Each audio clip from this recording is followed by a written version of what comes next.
Hola chicos, hoy vamos a trabajar un tema que se llama iones. Esos iones ya los habíamos trabajado el año anterior cuando vimos algo que se llamaban enlaces. Esos iones entonces pueden ser, digamos que es una carga, y esa carga se determina durante el enlace. Entonces, si ustedes recuerdan, los enlaces se clasifican en iónicos o covalentes.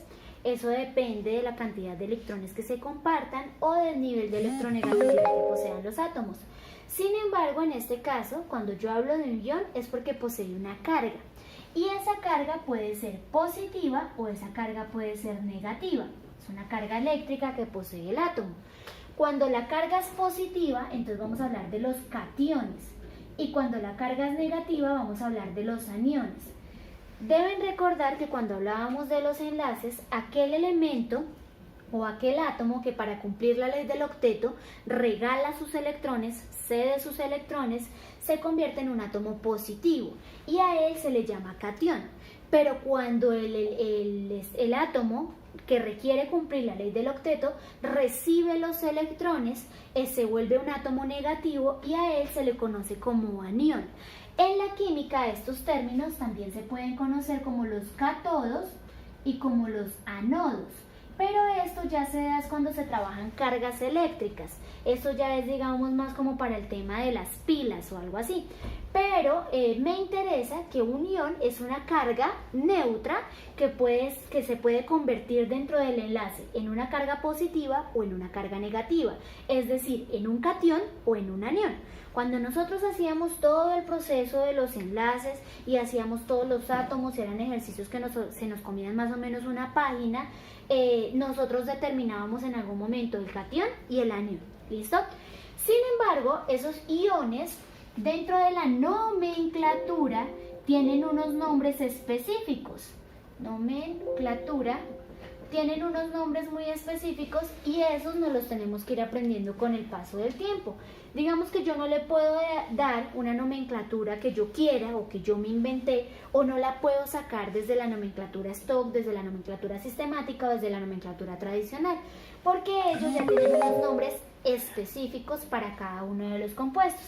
Entonces, por ejemplo, podemos hablar de un ion de sodio. Entonces, voy a trabajar la estructura de Lewis, que es la más fácil de trabajar para no tener que hacer la configuración y hacer el átomo y terminar en la parte fácil que es la estructura de Lewis. Entonces voy a hacer, por ejemplo, voy a unir al sodio y lo voy a unir con el flúor. Entonces aquí hay un más, una línea que indica reacción o una flecha. En este caso tengo el sodio y tengo el flúor.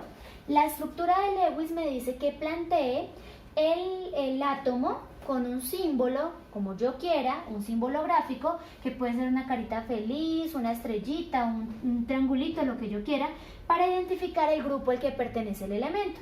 En este caso, el sodio pertenece al grupo número 1, entonces le voy a hacer un triangulito. Y el flúor pertenece al grupo número 7, entonces le voy a hacer 7 asteriscos. Recuerden que ellas tienen unas especificaciones, digamos que siempre van a ir por parejitas, ¿no? Aquí es muy importante la organización.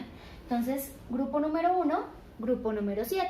Se van a unir para formar un enlace iónico porque uno de los dos tiene que cumplir la ley del octeto. Entonces, ¿quién está más cercano a cumplir los 8 electrones en su mismo nivel de energía?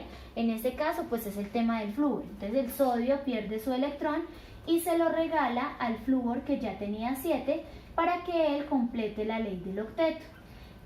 En este caso, cuando yo tenía los electrones antes de pasarlo, pues cada uno era un ion, pero aquí ya se convierte en catión y en anión. Catión, aquel elemento que perdió su electrón, y anión, aquel elemento que ganó el electrón.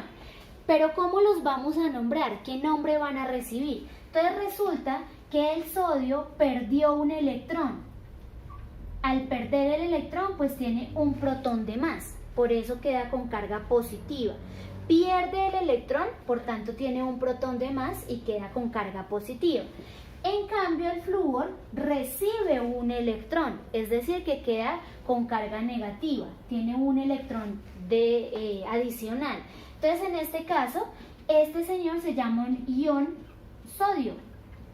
Y se llama un ion sodio porque se encuentra representado con un más chiquito en la parte de arriba. por eso es un ion, porque pasó a ser una carga positiva. En cambio, este es un ion flúor y se denomina así porque tiene una carga negativa. Entonces, quiero devolverme un poquito. Aquí este átomo se llama sodio, aquí este átomo se llama flúor, porque están en su estado natural, apenas están haciendo el proceso de enlace. Cuando ellos ya hicieron la reacción, miren, ya lo que está después de la flecha, entonces ya este no se llama sodio, sino que se llama un catión, una carga positiva, y este se llama un anión, una carga negativa. Pero cuando yo ya lo represento con un más o con un menos, pues entonces ya dejo de llamarlos cationes y aniones, dejo de llamarlos sodio y flúor y le voy a poner un sobrenombre que va a ser la palabra ion. Ion de sodio y ion de flúor. A eso hace referencia la palabra ion. Es el sobrenombre que se le da cuando el símbolo del elemento está acompañado o con un positivo o con un negativo, con una carga positiva o con una carga negativa.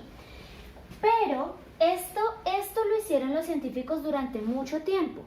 Ellos ya nos dan entonces una forma más fácil de nosotros poder nombrar esos iones. Entonces detrás de la tabla periódica generalmente viene un cuadrito en la parte superior de la tabla y ese cuadrito se llama iones. Y allí entonces le aparece, por ejemplo, el sodio con un positivo y ahí le están diciendo que se llama un ion sodio. Entonces yo ya no tengo que hacer todo este reguero de cosas que hicimos, sino que la tabla ya no lo da. También dentro de ese cuadrito entonces aparecen, por ejemplo, una Mg con un positivo. Entonces se llama un ion magnesio. Así es supremamente sencillo, ya la tabla nos da los nombres. ¿Qué es lo que nosotros tenemos que hacer? Pues aprendérnoslos, es la única función que nosotros tenemos. Tenemos otro, por ejemplo, que es la S con un negativo. Ese es un ion sulfuro. Como yo no me los puedo inventar, ya la tabla periódica me los da, ya la tabla periódica me los instaura. Tenemos otro ejemplo como SO4 y tiene un negativo arriba, tiene dos negativos. Y al tener dos negativos, entonces esto es un ion sulfato. Pero también puede aparecer en la tabla un SO4 con un solito arriba, con un solo negativo, y se llama un ion sulfito. Ya los científicos nos evitaron a nosotros el ponernos a sacarle los nombres a los iones.